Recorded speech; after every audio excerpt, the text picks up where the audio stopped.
আজি 12টা 12:30 মান হ'ব হা ইয়াত চাৰ দোকান আছে আমাৰ মিউনিচিপালিটি বোৰ্ডৰ ওচৰত সুনীল ঘোষ নামৰ কিবা এটা দোকান আছে সিহঁতৰ লগত কিবা দোকানী কিবা কাজিয়া আছে নেকি মই নাজানো ভালকৈ তো ইয়াত এজন ল'ৰা আছে অভয় ঘোষ তাৰ লগত কিবা কাজিয়া লাগিছিল নেকি টাউন কমিটিৰ মানুহবিলাকৰ লগত তো মই তাত চাহ দোকানত বহি আছো তো কিবা গালাগালি ইয়াৰ পৰা হৈ আছে তাৰ পৰা হৈ আছে পিছত দেখিলো এই অফিচৰ সন্মুখৰ পৰা কেইজনমান ল'ৰা মাস্ক লগাই কিনি ধৰক ল'ৰা গোটেইবিলাক 8-10জন 15জন মান হ'ব সিহঁতে গৈ কিনি তাত যা পাইছে হাতত লৈ কিনি লাঠি জং পাইছে লৈ কিনি ল'ৰাবিলাকক পুৰা এটেক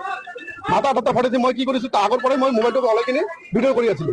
তাৰপিছত সিহঁতকতো মাৰি আছিলে বেয়াকৈ বহুত বেয়া অৱস্থা মাৰপিটটো এনেকুৱা আৰু তাৰপিছত ল'ৰাবিলাক এজন মোৰ লগত মোক দেখি কিনি দৌৰি আহিল মোৰ মোবাইল কেমেৰা কৰে দেখি কিনি তুই কেমেৰা কৰি আছা মোক কলাৰ ধৰি কিনি টানি লৈ গ'ল তাকো মোক মাৰিল কেইটামান ঘুচি দিল মোক মই বড় ভাষা কৈছো সিহঁতৰ লগত তাৰ কাৰণে মোৰ জীৱনটো আজি বাচিল হা কোৱাৰ পিছত মোৰ মোবাইলটো লৈ ল'লে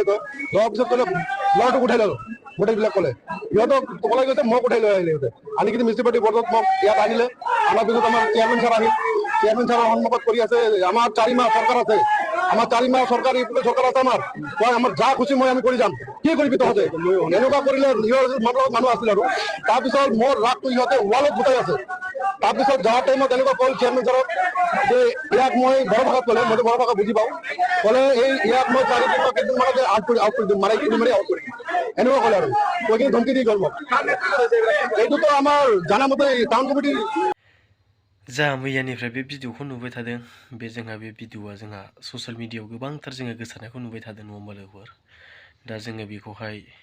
नुनानै जोङो रायजो राजाया मा सानदों दिनै जोंहा मैया जानानै थांबाय बे गसाइगाव टाउनाव मोनसे दावराव दावसि नङा होमबा लोगोफोर मैगं दखानाव दा बेवहाय साननो गोनाङा जोंहा बेनो आगोल जों खोनाबोबाय थादोंमोन आरो सिगांनिफ्राय गोबांथार बुंबाय थादोंमोन जोंहा इउपिपिएल हान्जानि इउपिपिएल दोलोनि माखासे लिडारफ्रा बा माखासे इउपिपिएलनि जा बिबानाव थानाय सोद्रोमा बिथांमोनहा बुंबाय थादोंमोन इउपिपिएलआवहाय गोबां मोजां मोजां मानसि दंसै बा इउपिपिएलआव मोजां मोजां सोद्रोमा दंसै बेफोरबायदि खोथाखौ बुंनायखौ जों आगोलनिफ्रायनो इउपिपिएल सरकार जाजेननिफ्रायनो जों खोनाबोबाय थादों आरो दासिमबो जोङो खोनागासिनो दं दा दिनैहाय माखासेया बेराफारसेजों नायोब्ला बेराफारसेजों मोजां बुङो बेराफारसेजों ओरै गाज्रि खामानि मावो जोंहा इउपिपिएलनि माखासे सोद्रोमाफ्रा दा बे सिन्था खालामनो गोनां नङा होमबा लोगोफोर जोङो दिनै बुंनो थाङोब्ला जोंहा 2025 नङा होमबा बिटिसि इलेक्सन फैगासिनो दङ दा बेवहाय अब्ला बेबायदि बिसोरनि आखलखौ नायोब्ला जोङो बोरैहाय बिसोरनो भट होनो हानो नङा होमबा लोगोफोर जोंहा बे साननो गोनां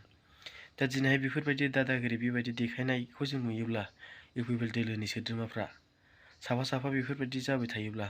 जोङो नोंसिनो सोर भट होनो नङा होमबा लोगोफोर दा बे साननो गोनां दा दिनैहाय जोंहा मोजां खोथा बुंनानै फुस्लाय रायजो राजाखौहाय ओरै जाया खालामनायखौ जों नुगासिनो दङ दा दिनै मोनफ्रोमबो खामानियावहाय नायोब्ला दिनैहाय मोनसेबो मोजां प्रसेस लामाजों जोङो थांनायखौनो नुवासै नङा होमबा लोगोफोर बे बिटिआर सरकारावहाय नायोब्ला दा दिनैहाय जोङो मैयासो बुंनो थाङोब्ला नङा होमबा गसाइगाव टाउनाव नङा होमबा जोंहा सासे चेयारमेन इउपिपिएलनि बे बिथाङा जोंहा मैगं दखानाव मोनसे बानजाथावै गाज्रि आखुयै दावराव खालामदों नङा होमबा लोगोफोर दा बे दावरावआवहाय नोंथांमोनाबो नुखाबाय ससियेल मिडियानि गेजेरजोंहाय मा जायामोन आरो मा खालामामोन दा दिनैहाय बेवहाय ससियेल मिडियायावहाय बे भिडिअनि गेजेरजों दहाय एसे आगोलाव नुखाबाय नङा होमबा लोगोफोर दा आं बेखौ बारा बुंनो सानाखिसै दा आंनि बुंनांगौआ नैबेल'नो जोंहा जोंनि जायगायावबो जुदि बेबायदि दावराव दावसि सोरबा जुदि इउपिपिएलनि दोलोआ बेबायदि दावराव लाबोयोब्ला जोङो रायजो राजाया जोङो जुक्ति जानांगोन आरो जोंहा 2025आव बिटिसि इलेक्सन जानो थांगासिनो दङ जोंहा बेवहाय मोनसे मोजां राजनितिक दोलोखौसो नायनानै जोङो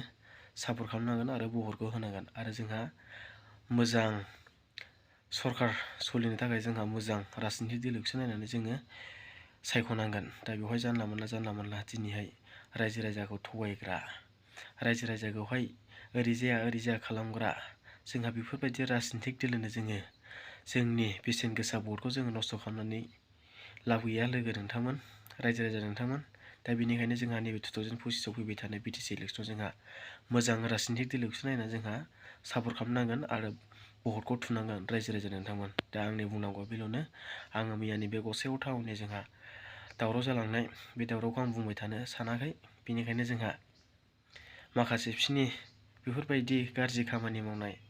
बा बेफोरबायदि दावराव दावसि खालामनायखौ नुखानानैबो जुदि बिटिसि इलेक्सनाव